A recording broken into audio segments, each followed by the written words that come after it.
Thoughts of the Blair administration are much on everyone's mind this week. Alastair Campbell has a new volume of his diaries out, updated. And the Chilcot inquiry into the war in Iraq is reconvening. So far there haven't been any real fireworks, but tomorrow Mr Blair himself is back in front of the inquiry. Alastair Campbell's with me now. Welcome to you indeed. A lot to talk about, just about Chilcot, because watching you there, seem to have had a few suggestions this week that Mr Blair was in some ways misleading the public. I mean, the case, Stephen Wall yesterday saying that those famous words given by Chirac, that Tony Blair knew that he didn't mean that was an absolute veto for all time. Now, you speak French, you got a degree in French. Did you and Tony Blair mislead the public on what Chirac meant? I don't believe we did, and also you have to understand it wasn't just an interview that Jack Chirac gave. Tony was talking to Jack Chirac all the time, and he'd had lots and lots of meetings where his total opposition to anything that suggested there was going to be military action was very, very clear. So I saw Stephen's evidence, and I do remember, I mean, you were a journalist then, I can't remember whether I came out and said, look what Chirac said, well, I remember it was pretty significant. But was it significant because you judged it to be significant or because we were telling you it was significant? I just think at the time... I think you were telling us it was significant. We may have, I mean, to be honest, I can't remember briefing about that in particular detail. Yeah. But I do remember at that time, Tony was seeing Jack Chirac, having dinner with him, having phone calls with him. So it wasn't as if it took an interview on television for us to know. But what he said on the record was, if you ask me ce soir, this evening, that it's happening. And the French have always maintained privately that meant that, you know, they felt they were being put in the corner, and they felt, as we know, they were arguing at the time. But the history of that at that time, Resolution 1441, and I think this has become clear in a lot of the evidence of other lawyers, not just Lord Goldsmith but others, when that was negotiated, the French tried to insert into that resolution that if there was a breach of that resolution by Saddam, they would have to go back to the United Nations again for a further one. And the Americans led the argument against them, sufficient for them to accept that actually, no, that was not required. So then, when it came further down the track to quelques soient les circonstances, which, as you say, I do speak French. And so I suppose what it was that it was another expression of what had become a very intransigent French position. Nonetheless, extraordinary thing for Stephen Wall to say at this stage. Well, that's for Steve. Look, I've given evidence to the Chilcot inquiry for 5-6 hours, and I'm not going to talk about other people's evidence. That's for them to do. But all I can say is that through that period, we were very well aware of the French difference in the position to the one that we had. Likewise, Lord Goldsmith saying again that knowing that his legal advice was different, Tony Blair told the House of Parliament in this case that there was the possibility of an unreasonable veto and that action could be necessary. I mean, that seems to be pretty severe charge going against your legal officer's advice. The only thing I'd say about that, I saw the headlines when Peter Goldsmith's evidence was put on the Chilcot inquiry website the other day, and I thought, my God, what's all this about? I then went and read the entirety of Peter Goldsmith's contribution, and actually, what I have to say, I think it's a brilliantly argued exposition as to why he reached the position that ultimately he did. I understand that, but there is that phrase, was not Tony Blair compatible with your legal advice? And he said no, and he said no. And I think there's another point to make there, though, because the other lawyers have given evidence to the inquiry, including the lawyers who were at the United Nations working for the Foreign Office, who've actually said that because, I mean, Peter complained that he wasn't involved in all the history of the negotiation. And that may be a legitimate complaint.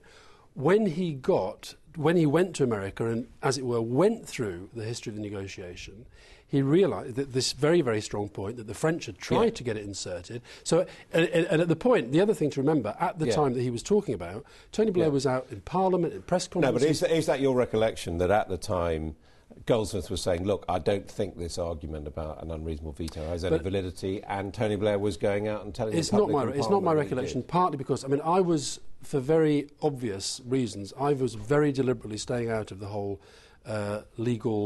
the Attorney General's business. I don't think I ever had a conversation with Peter Goldsmith unless there were issues in the media that he had to deal with. So it's not my recollection, but I do understand. I mean, and I think if people read the whole of Peter, I know, I'm sure you have, but if people read the whole of Peter Goldsmith's extra evidence, I think actually it makes a very compelling case as to why ultimately he reached the decision he did. And don't forget, when he was making that point, one, it was marked provisional, and secondly, Tony Blair didn't have to make a decision at that point. At that point, he was putting pressure on the Iraqis and on others. The question is, and this really cuts to, I suspect, why, astonishingly to me, after 10 years as Prime Minister, Tony Blair seems to have become sort of unwelcome in his own home and couldn't have his own book launch party and all of that. That you know, the ends didn't justify the means, that in the end, the legality, what you tell Parliament, it has to be right, doesn't it? It does. And all I can say to you, I mean, obviously it's not in this book, it's in the previous one, also the previous one. But what I can say is that I saw the extraordinary care that Tony went to the whole time. He was always very conscious, and it was a really, really difficult issue. Yes, he was conscious of different arguments being put to him, different legal opinion. He was, of course, conscious of that. But at the time that Peter Goldsmith made that reply that you just referred to, he was at that time trying to put real pressure on the Iraqis to understand the seriousness of intent. And if he'd been out there saying, well, actually, one lawyer says this and another lawyer says that, and we're not quite sure, that would have seriously undermined it. And the point, can I just make another point about Tony's, as it were, popularity or lack of in his own country? I think it's very, very mixed, as it should be, of somebody who did some pretty controversial things, but I also think did some brilliant things for this country, and I think people do respect him for that as well. Certainly in your books, but I mean the fact that he's been recalled to clarify points before an official, I mean, it means it's going to be a difficult session tomorrow. Well, look, rather him than me. I mean, I went to the Chilcot inquiry, and I know that some of you guys were. I was there. I know you were right there, and I know some of you say you thought they were a bit sort of soft. I found it very gruelling because they're very thorough and they know what they. And of course, don't forget they've got every piece of paper going, so they know. And I think that. I don't think it's a terrible thing that Tony Blair's going back if they feel that there are more questions that he ought to answer. It's a serious inquiry. He's got to correct what he's already said. Well, let's see what they ask him, and let's see what he says. What would your advice be to him as far as his demeanour? Because he has become very conviction, you know, I did what I thought was right since leaving office. One can understand that. But he was when he was in office. Yeah, but doesn't he need to admit that perhaps he made a few mistakes on the way? Well, I'm not going to second-guess what he says. I think that, fun enough, I've done an interview in the Times today where I seem to be admitting mistakes about all sorts of things on the communication side. I think what Tony has to do, as he did the last time, is just set out the reasons why he made the decision. And the point about... Not just a little bit of contrition? Well, that's for him. It's for him how he did that. I mean, I think that... Look, this is such a fraught issue. As you say, it's a long time ago, but it's still incredibly fraught. People feel very raw about it, even now. And you're right that some people who actually really liked Tony Blair when he became Prime Minister, loved lots of the things he did for the economy, for schools and hospitals, for Ireland, for Kosovo, they will never forgive him for Iraq. And I think that's something as a top global leader, he made the decision, he led the country to remove Saddam, and he has to live with that.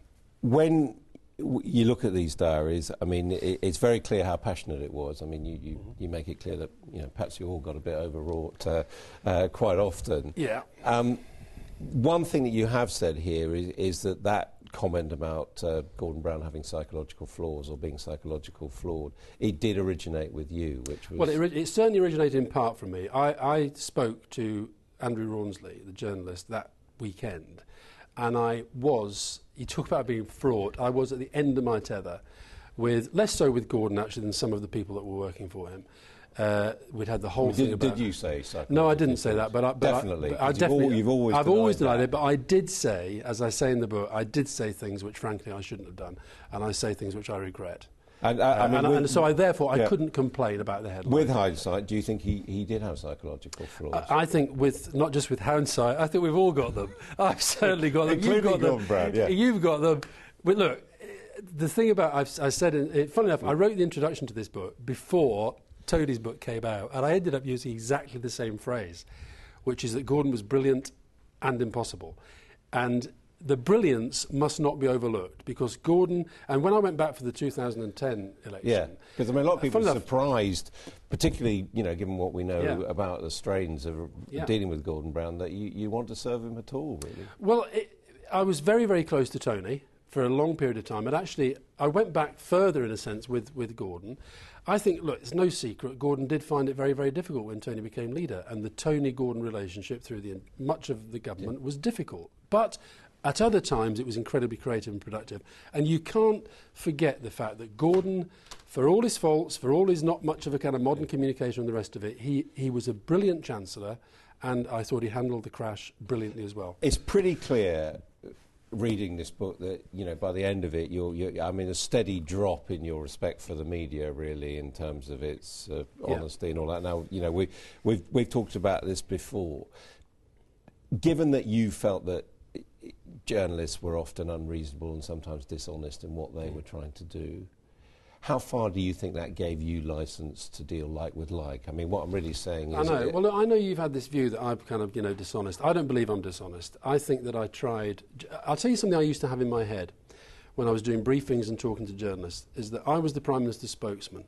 And I know that when Tony Blair stood at the dispatch box, he really took care to be telling the truth as he saw it. But what about you? And so did I. And that's the thing that I had in my head as well. As it were, the bad guy in the shadows, or whatever it was. Claire Short I'll tell you what I will accept. I think that we had been so long in opposition. I think that the campaign had been brilliant. I mean, it was one of those campaigns... I think we'd all admit that. It came together. We got a landslide bigger than any of us thought possible. And I think we took some of the, if you like, the methods of campaigning from opposition, we took some of them into government.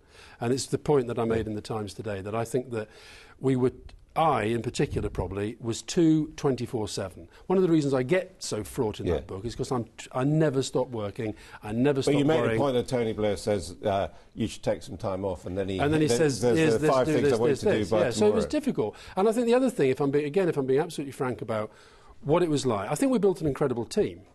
And I don't just mean the top politicians. In fact, I mean also a lot of the people in Tony's team, an extraordinary team. But... I think we didn't, because there was so much focus on the so-called big beasts, John Prescott, Gordon Brown, Robin Cook and so forth, we didn't develop talent in the way that probably that we should have done. But I accept that. I think what the media's always tried to do with me is say it's 6 and 1 of half a dozen the other. I think it's kind of 9-3. Yeah. I think it's 9-3. Do you think Tony Blair would have won a fourth election for Labour? Well, who knows? I think he was... in many ways, an ideal candidate to take on somebody like David Cameron. But don't forget, we talked about Iraq and how raw it was and how fraught it was. Would that have been an impediment in a campaign? I mean, I don't know is the answer. It's hypothetical. He did win an election after the Iraq Because the war. irony is, and you know, you are a servant of the Labour Party amongst everything else, you know, in terms of your loyalties, is that you know, it almost seems that David Miliband didn't become the leader because he was seen as being the Blairite candidate. Which I thought was really harsh on David in a way, because I think David had always been his own man. But the association, you admit, was damaging. I think it may have been, and I think that partly because, look, I think where Ed, now that he's leader, is absolutely right, is in saying we kind of want to put the Blair-Brown era behind us. And he was there. I mean, he's in there. I know he's in there. He's not the end of Blair. I mean, if you had been in charge, would you have let the two brothers run against each other? You can't stop people who have ambitions. It's a noble ambition to want to lead the Labour Party and to want to be the Prime Minister. Neil Kinnock and Tony Blair should have said jointly, we think it'd be wrong to have two brothers running against each other. Possibly, but they could have done that. But why should Ed then have listened to that? You can't. I think one of the reasons why I think the diaries are actually, without being pompous, eventually will be quite a historical. Well, this assessment. is volume 2. There are going to be 4 of them. Yeah. That only takes me to 2003. We can go up to our spat on the College Green. Volume 7, that'll be Adam. Oh, right. But what I think is interesting is that Ed, sales dip, then you have to move it forward. Yeah. No, I'm not worried. The publisher will kill me. I'm not that worried about sales. But I think that Ed, he's entitled to want to be leader of the Labour Party, and he won. Now, I didn't vote for him, you know that, people know that, but actually I've been quite impressed by the way he's conducted himself so far. Well, I wouldn't work for him full-time. I don't want a full-time job now. I've got a very different sort of life, but I will certainly, I was at a Labour fundraiser last night, I'll help the Labour Party. Now, The Spectator today's cover story is the cult of Blair. I've heard that, suggesting that David Cameron and his allies are real admirers of Tony Blair. Did you return the compliment? No, not terribly. I'm not impressed by a lot of the things that they're doing because I think that they don't have a mandate for an awful lot of the things that they're doing. I mean, it's extraordinary to me that they... Because you didn't have a mandate for going to war.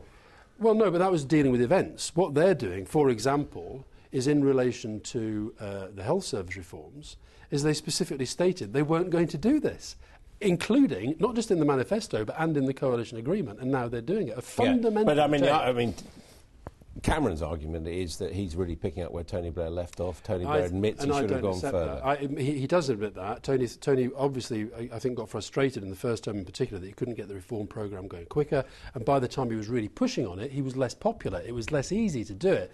But I think this stuff that they're doing, it goes beyond Tony. It goes beyond Thatcher, to be absolutely frank. Final, that spat, what do you think about it? Well, you and me? Yeah. I thought it was odd. I'd never expected to be, I don't know why you were so wrought up. I thought it was perfectly legitimate for Gordon Brown to want to talk to Nick Clegg. You seemed to take offence at it, and you got really wound up. I probably shouldn't have said to you, you're not very happy about David Cameron being Prime Minister. Apologies if it upset you. I think you were very wrong to misquote my daughter in your book. I have to tell you that. She was taking the mickey, Adam, when she said she was on your side. Well, I was making a joke about it. Anyway, I apologise. Adam, Peter Schmeichel sent me a text and said, shake his hand at the end. So there we are.